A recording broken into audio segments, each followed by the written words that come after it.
La langue française dans son environnement européen plurilingue, en 10 minutes, ça va être compliqué. Enfin, on va essayer de le faire. Et je présenterai peut-être tout à fait à la fin l'observatoire. On va donc commencer par le sujet. Que j'ai sous-titré La prédominance de l'anglais dans les organisations internationales et l'Union européenne. Donc je vais me focaliser sur l'aspect plutôt institutionnel et non sur la société civile et les pratiques des langues dans les différents pays, parce que c'est un autre univers et ça risquerait de nous entraîner assez loin. Donc en fait, je vais m'organiser autour de 3 idées. La première idée, qui est très importante, c'est que l'Union européenne est constitutionnellement plurilingue. Donc, il ne s'agit pas d'une constitution, je ne vais pas revenir sur un vieux débat, mais néanmoins, les traités sont les traités. Et les textes fondateurs sont les textes fondateurs. Et donc, de ce point de vue-là, l'Union européenne est une organisation qui est constitutionnellement plurilingue. Et une commissaire, Androula Vassiliou, qui était commissaire à l'éducation et au multilinguisme, a dit que c'était même l'ADN de l'Europe. Alors, on va regarder un petit peu ça, mais il y a une autre idée qui va s'enchaîner, c'est que la pratique, elle, est en fait très différente. Elle est même, à certains égards, assez opposée à cet idéal qui se trouve dans les textes. Et cette pratique à l'opposé est également une pratique, je dirais largement, pas exclusivement, mais largement délibérée. Et puis, je terminerai sur la 3e idée, à savoir que la politique symbolique, et il ne s'agit pas des symboles au petit sens du terme, c'est quelque chose de symbolique, ça n'a pas d'importance, au contraire, c'est absolument fondamental. Et la politique symbolique valorisait essentiellement l'anglais, et on pourra en tirer la conclusion que l'on veut. Moi, personnellement, c'est une valorisation qui n'est pas une valorisation intellectuelle, civilisationnelle, c'est une valorisation qui est plutôt une marque d'allégeance, qui n'a strictement rien à voir. Donc, je démarre sur le premier aspect, c'est-à-dire l'ADN de l'Union européenne. Alors, il faut voir, je vais dérouler 3 textes, en fait, très rapidement, par ordre d'importance, en fait, et même presque quasiment par ordre chronologique. Parce que le premier texte fondamental, c'est le règlement numéro 1, puisque dès les traités de Rome, déjà renvoyaient à un règlement qui devait être adopté à l'unanimité des membres, et qui a été le règlement numéro 1 de 1958. Et alors, bon, on va faire une toute rapide lecture de 2 éléments cruciaux de ce règlement numéro 1, et puis après, on évoquera rapidement la Charte des droits fondamentaux, qui est beaucoup plus tardive, puisqu'elle date de 2000, et le traité de Lisbonne, qui est encore plus tardif, puisqu'il date de 2010. Mais chacun, en fait, a renforcé un petit peu à sa manière l'aspect plurilingue et l'aspect diversité linguistique de l'Union européenne, et à l'encontre d'une pratique qui a l'air d'avoir quelque chose de presque d'irrésistible, entre guillemets quand même. Bon, voilà. Alors, le règlement numéro 1, on va voir tout de suite la problématique. C'est un règlement qui est très court, qui tient en une page. Il y a 8 articles, et je ne détaille pas. L'article numéro 4 dit, par exemple, les règlements et les autres textes de portée générale sont rédigés dans les langues officielles. Bien. Vous allez à la ligne d'après, qui est l'article numéro 5, qui dit « Le journal officiel de l'Union européenne paraît dans les langues officielles ». Donc, dans les 2 articles, on a dans les langues officielles. Alors, pour l'article numéro 5, la compréhension est très facile. Ça veut dire tout simplement que tous les textes officiels sont publiés dans toutes les langues officielles. Donc, c'est dans les langues officielles, c'est toutes les langues officielles.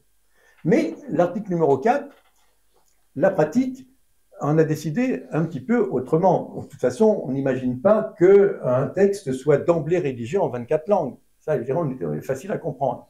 Mais de là à ce qu'il soit rédigé à 85, voire 90% en une seule langue, il y a quelque chose qui s'éloigne quand même de l'esprit initial du traité. Enfin, du règlement numéro 1, pardon.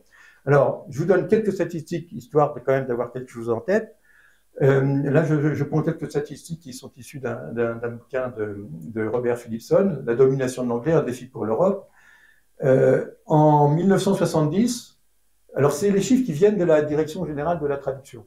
Donc, 60% des textes à traduire étaient des textes en français.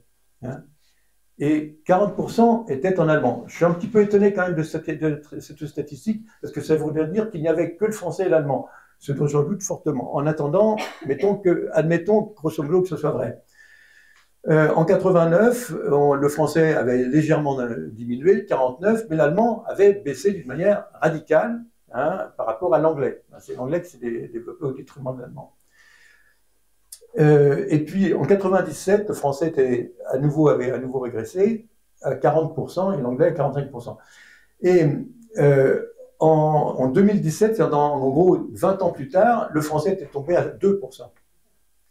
Donc en fait, il y a une période, et le détail le confirme tout à fait, il y a une période très cruciale où il y a eu vraiment une évolution linguistique accélérée qui est entre 1995 et 2005. Et ça correspond à la période d'adhésion en fait des pays issus de l'ancien bloc de Varsovie. Et ces adhésions qui ont largement été maîtrisées et contrôlées par le Royaume-Uni, qui agissait à la fois au plan interne des institutions et au plan externe par rapport aux futurs membres, puisque, si vous ne le savez pas, je vous le dis, les Roumains avaient commencé par faire leur dossier en français et on leur a gentiment demandé de les faire en anglais, donc tout recommencer à zéro. C'est un petit détail. Sachant que les Anglais avaient pris l'engagement moral par rapport à Pompidou. À l'époque, c'était Édouard His, au moment de l'adhésion du Royaume-Uni, qui avait promis à Pompidou que, bien sûr, tous les fonctionnaires issus du Royaume-Uni parleraient tous évidemment français. Enfin bon, après le temps passe. Bon, voilà. Donc alors après, on a des statistiques, je vais passer, je saute parce que qui sont issus des rapports de la DGLFLF, mais dans lesquels on voit exactement ce que je venais de vous dire, à savoir qu'il y a d'abord un déclin rapide de l'allemand par rapport à l'anglais, et ensuite, après, c'est le français qui, entre 1995 et 2005, qui s'est restreint très fortement. Et puis après, on est dans une zone, depuis 2005, dans une zone, disons, asymptotique. On ne tend pas vers le 100%, mais on navigue entre 80 et 85%, sachant donc que le français, l'allemand et toutes les autres langues naviguent autour entre 10 et 15% sur la totalité. On se demande d'ailleurs pourquoi il y a encore 15%. Donc, alors le Parlement européen, c'est un tout petit peu différent, les proportions sont moins fortes, puisqu'on est plutôt autour de 70% et non de 80-85%. Mais malgré tout, et là le français garde encore une place qui voisine autour des 15% et non 2 ou 3%. Bon, voilà. Alors, un deuxième texte, 2000, dans la Charte des droits fondamentaux, il y a deux articles qu'il faut connaître. C'est l'article 21. L'article 21 qui concerne les discriminations.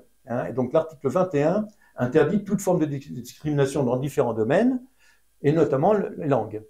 Et des recours divers et variés ont été faits sur des questions notamment d'ordre de ressources humaines, en fait, concernant les concours pour rentrer dans l'administration européenne, ont été faites sur la base de cet article 21 par rapport à un certain nombre de pratiques discriminatoires vis-à-vis de certaines langues. Alors il faut voir que ce sont principalement les Italiens et les Espagnols qui ont porté l'attaque, et l'attaque était tournée malheureusement pas seulement contre, je vais dire comme ça, contre la langue archi-dominante, mais contre les langues dominantes. Et les langues dominantes, c'était l'anglais, mais c'était aussi le français et l'allemand. C'est très intéressant comme situation. Voilà, comme ça, voilà. Bon, c'est ainsi. Bon.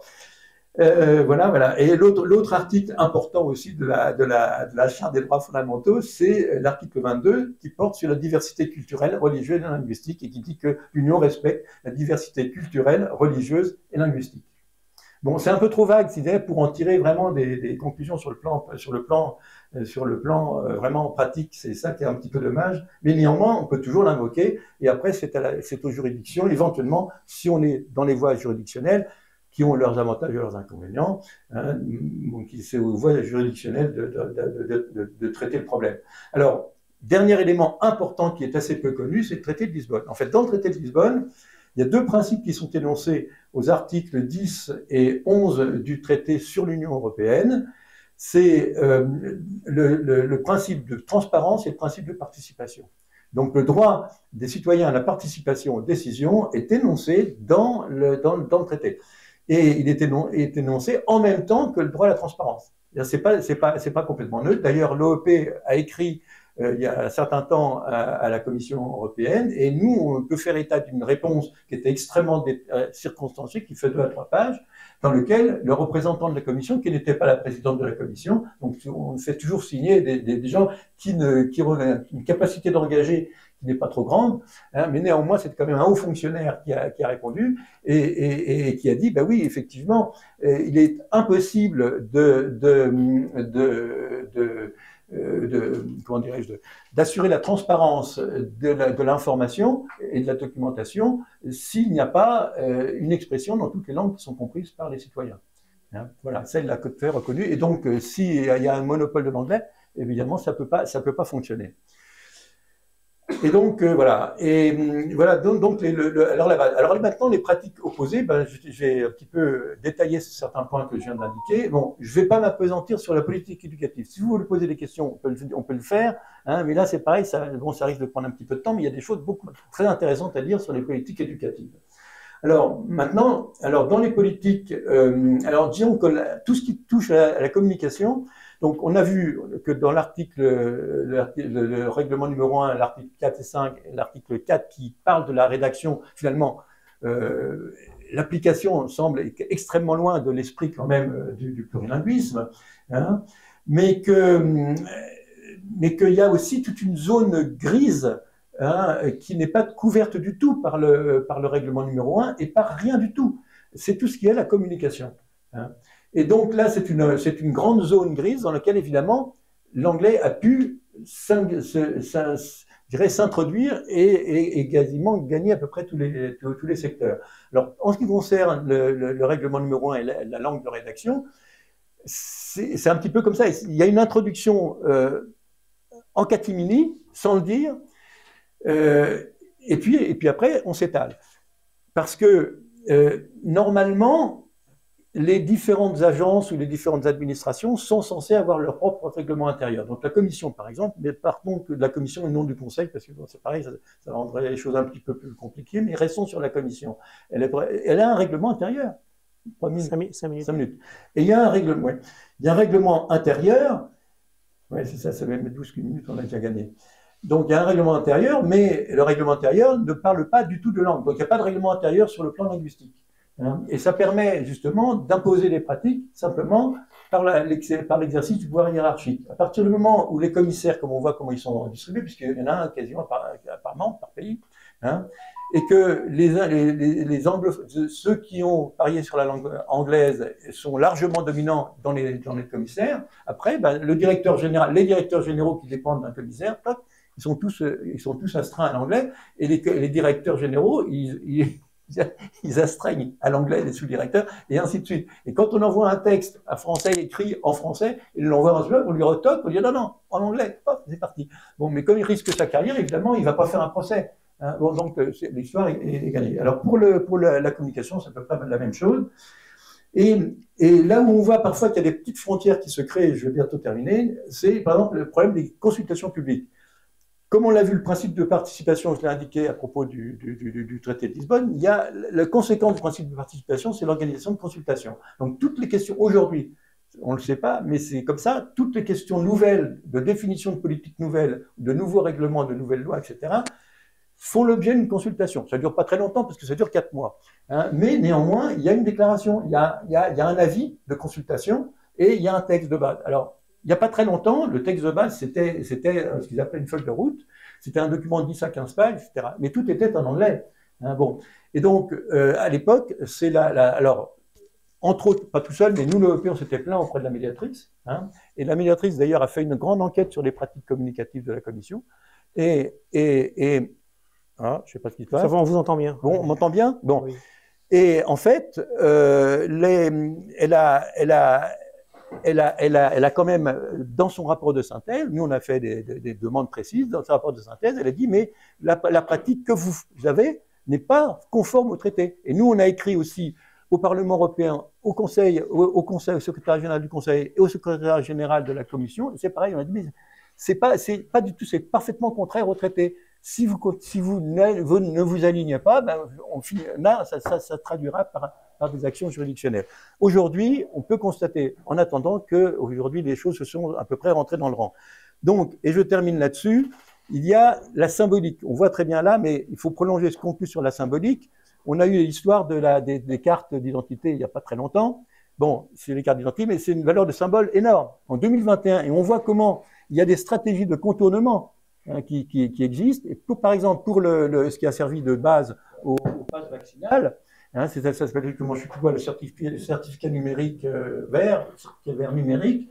Donc c'était un règlement de 2021 où ils ont dit il faut qu'il soit en la langue du pays, plus une langue, au moins une langue supplémentaire, dont l'anglais. Donc en fait, alors en France, c'est pas compliqué. Nous, évidemment, on suit toujours. Donc on a fait ça en français et en anglais, bien évidemment. Mais les Allemands, eux, que ce soit le pass ou que ce soit d'ailleurs les passeports et les cartes d'identité, j'en ai des exemples, c'est en 3 langues. En Allemagne, la carte d'identité, c'est en allemand, en anglais et en français. En roumain, les Roumains, c'est en 3 langues. L'Autriche, je ne savais pas, mais enfin voilà. Bon, mais nous, on fait 2 langues. On a écrit au ministère de l'Intérieur, qui nous a fait une grande bafouille de pages, pour nous dire que c'était techniquement impossible. Bon, voilà, on peut comprendre. Voilà. Donc, voilà. Et tout récemment, alors je décline sur les prises de parole, j'en parle pas, de la présidente et des différents commissaires qui sont libres de leur langue. Donc, comment il s'appelle, notre commissaire français, lui, il parle très souvent en français, mais en général, c'est pas ça. Mais les présidents du Conseil européen ou la présidente de la Commission, ils pourraient utiliser les différentes qu'ils possèdent, puisqu'ils en parlent plusieurs. Non, c'est 80% anglais, et dans ces grandes circonstances, comme le grand discours de l'Union, 80% en anglais, 10% en français, 10% en allemand. C'est à peu près les proportions de von der Leyen. Et dernièrement, et c'est la dernière conclusion, c'est la dernière campagne dont vous avez eu connaissance, qui est You are EU. Bon, voilà. Donc on voit très bien la valeur symbolique là-dedans. C'est bon. Et donc la question posée, c'est comment avoir créé une symbolique qui soit favorable au plurilinguisme. Il ne s'agit pas du tout d'interdire l'enseignement en anglais, ni la pratique de l'anglais, ni d'autres langues d'ailleurs, mais au niveau de la symbolique, il faudrait qu'il y ait une cohérence entre le contenu des traités et la communication faite par la Commission, au niveau symbolique. Il n'y a pas un seul État, un seul groupement d'États dans le monde qui prend comme langue quasi officielle une langue qui est parlée par 1% de la population. Ça n'existe pas. Il n'y en a pas un seul exemple. Le seul exemple, c'est l'Union européenne. Bien. Bien, merci Monsieur Tremblay de votre communication. Alors c'est vrai, sur l'histoire de la carte d'identité française, je pense que la difficulté, c'est que si on avait voulu mettre une 3e langue, laquelle aurait-on mis? C'est ça. Parce que mettre l'allemand, ça n'aurait pas plu à certains, surtout aux plus anciens. Et puis sinon, l'espagnol ou l'italien. Enfin, on a tellement de pays riverains qui ont des langues différentes.